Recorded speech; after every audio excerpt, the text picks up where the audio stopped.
పేరిట అడిగి వేడుకొని ప్రార్థించుకుంటున్నాం తండ్రి. ఆమేన్.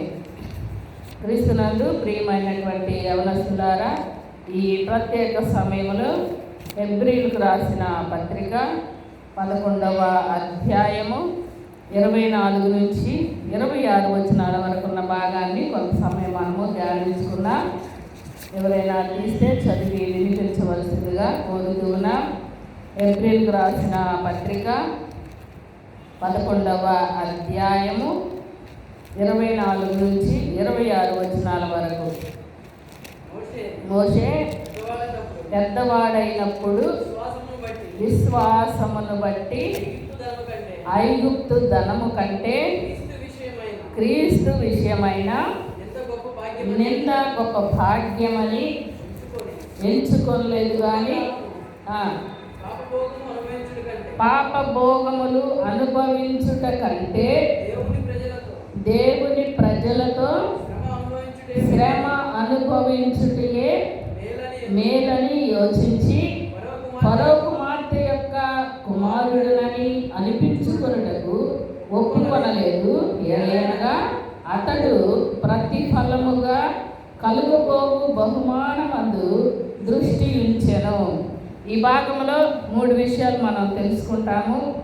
మోషే 3 విషయాలు ఇక్కడ మనకి తెలియపరుస్తున్నాడు. 1 ఎంచుకున్నాడు, 2వది యోచించాడు, 3వది దృష్టి ఉంచాడు.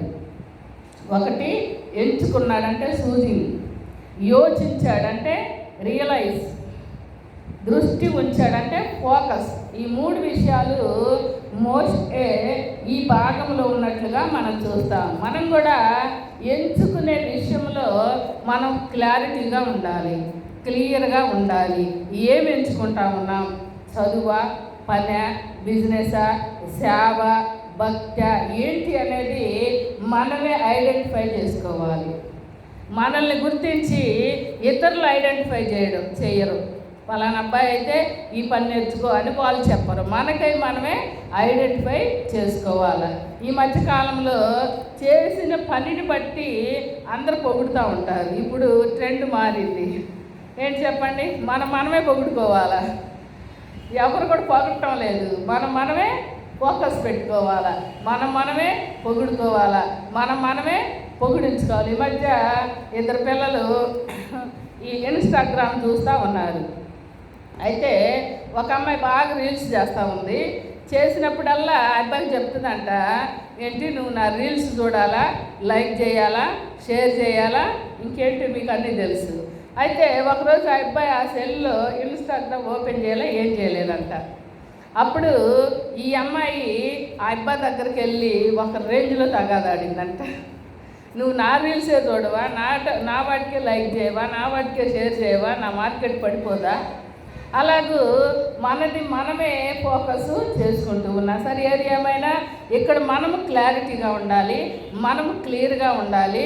మన దృష్టి దేని మీద ఉందో మనమే ఆలోచించుకోవాలి. మోషే ఎంచుకున్నాడంట. ఏంటి ఎంచుకోవడం అంటే, ఈ యొక్క రాజుగా ఉండటం కంటే నా ప్రజలతో ఉంటే మంచిదని ఆయన ఎంచుకున్నట్లుగా చూస్తాం. ద్వితీయోపదేశకాండము 30వ అధ్యాయము 19వ వచనాన్ని చదివినట్లయితే అక్కడ ఏం చేయాలో మనకి వాక్యంలో రాయబడింది. చూడండి, ద్వితీయోపదేశకాండము 30వ అధ్యాయము 19వ వచనం. నేడు జీవమును మరణమును ఆశీర్వాదమును శాపమును నేను నీ ఎదుట ఉంచి ఉన్నాను.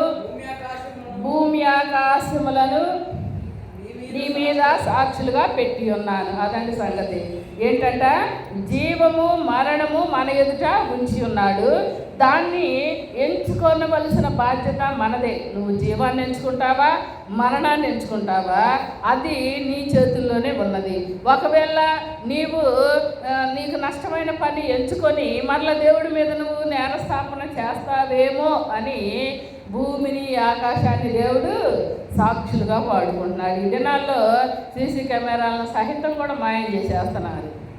అలాంటి పరిస్థితుల్లో భూమి ఆకాశాన్ని ఇంకెవరు మాయం చేయలేరు కదా, వాటిని సాక్షులుగా దేవుడు వాడుకుంటున్నాడు.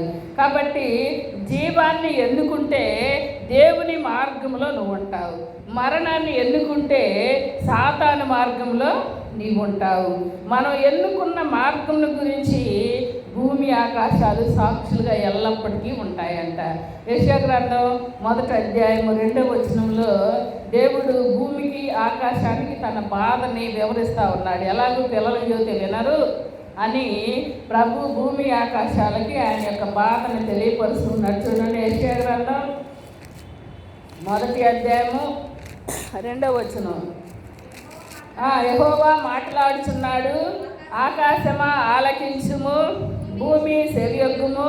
నేను పిల్లలను పెంచి గొప్పవారినిగా చేసి తిని వారు నా మీద తిరుగుబడి ఉన్నారు. అదండి, మన ఎదుట 2 మార్గాలు పెట్టాడు.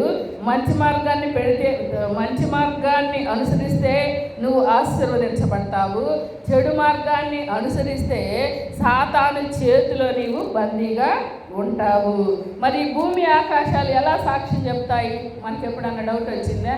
భూమి చూసిద్దా, ఆకాశం చూసిద్దా, ఎలా సాక్ష్యం చెప్తాయి అంటే, ఈ భూమి ఆకాశాలు మనం చేసే ప్రతి పనిని రికార్డ్ చేస్తాయి. ఇప్పుడు నేను మాట్లాడేదంతా అక్కడ రికార్డ్ అవుతుంది, మనం కూర్చునేదంతా అక్కడ రికార్డ్ అవుతుంది.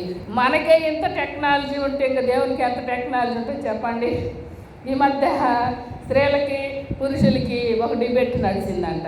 ఏంటంటే, ఈ పురుషులందరూ లేచి కంప్యూటర్ మగవాళ్ళే కనిపెట్టారు, పడవని మగవాళ్ళే కనిపెట్టారు, మరి ఇంకా ఎలక్ట్రానిక్ గూడ్స్ అన్నీ మగవాళ్ళే కనిపెట్టారు, ఆడవాళ్ళు కనిపెట్టింది ఏమీ లేదన్నారంట. అప్పుడు అంత ఎడ్యుకేటర్సే ఆ యొక్క డిబేట్లో పాల్గొన్నారు. ఒక సాధారణమైన స్త్రీ నిలబడి ఇవన్నీ మగవాళ్ళు కనిపెట్టారు, నిజమే, ఆడవాళ్ళు కనిపెట్టిన ఏమీ లేవు. అప్పుడు సాధారణమైన స్త్రీ లేచి, అయ్యా ఇవన్నీ మగవాళ్ళు కనిపెట్టారు కరెక్టే, కానీ మగవాళ్ళని కన్నది ఎవరు? ఈ మగవాళ్ళని కన్నది ఆడవాళ్ళు. అంటే ఓన్లీ ఒక పల్లెటూరు ఆమెకు తెలిసినంత జ్ఞానం కూడా ఎడ్యుకేటర్స్కి అందరూ కూడా వింటూ ఉన్నారు. అయ్యో నిజమే, అయ్యో నిజమే. ఈవిడ లేచి పాయింట్ రైజ్ చేసిందాక అది ఎవరికి అర్థం కాదు. అయితే ఇక్కడ ఏంటంటే, భూమి ఆకాశాలు మన ప్రవర్తనని, మన పద్ధతులని, మన అలవాట్లని, మన క్యారెక్టర్ని, మన భక్తి జీవితాన్ని, మన విశ్వాస జీవితాన్ని రికార్డ్ చేస్తూ ఉంటాయి అంట. ఆ రికార్డుని ప్రభు దగ్గర వినిపిస్తూ ఉంటాయి. కాబట్టి ఈ మోషే ఐగుప్తు ధనము కంటే కూడా, ఐగుప్తు రాజరికము కంటే కూడా తన సొంత ప్రజలతో ఉండాలి అని తన మార్గాన్ని ఎంచుకున్నట్లుగా మనం చూస్తూ ఉన్నాం. ఇంకొక విషయాన్ని చూద్దాం. చూడండి, పేతురు రాసిన మొదటి పత్రిక 3వ అధ్యాయము 10వ వచనం. పేతురు రాసిన మొదటి పత్రిక 3వ అధ్యాయము 10వ వచనాన్ని మనం గమనించినట్లయితే అక్కడ ఏమనుంటుందంటే, జీవమును ప్రేమించి మంచి దినములు చూడగోరువారు చెడ్డదానిని పలుకకుండా తన నాలుకను, కపటపు మాటలు చెప్పకుండా తన పెదవులను కాసుకొనవలనది. భూమి ఆకాశాలు ఎలా సాక్ష్యం పలుకుతాయి అంటే, మనం మాట్లాడే మాటలని, మనం చెప్పేటువంటి మాటలని రికార్డెడ్గా వినిపిస్తాయి. కాబట్టి మనం జీవాన్ని ప్రేమించి మంచివారుగా ఉండాలి అంటే మన మాటలు పొదుపుగా ఉండాలి. అప్పుడప్పుడు మనం డబ్బును పొదుపు చేస్తాం, వస్త్రాలను పొదుపు చేస్తాం, సోపులు షాంపులను కూడా పొదుపు చేస్తాం. ఈ మధ్య మాటలు కూడా పొదుపు చేయాలంట. మా కూతురు అప్పుడప్పుడు అంటే ఎక్కువ ముచ్చట్లు చెప్పాలి, ఎక్కువ వాక్యాలు చెప్ప, మాకు తక్కువ వాక్యాలు చెప్పంటుంది. అంటే మాటలు కూడా పొదుపు చేయాలి. పొదుపు అంటే ఎక్కువ మాట్లాడడం అనేది కాదు, ఎంత మాట్లాడినా వాళ్ళకి అర్ధరహితంగా ఉందా లేదా అనేది ఆలోచన చెయ్యాలి. ఇక్కడ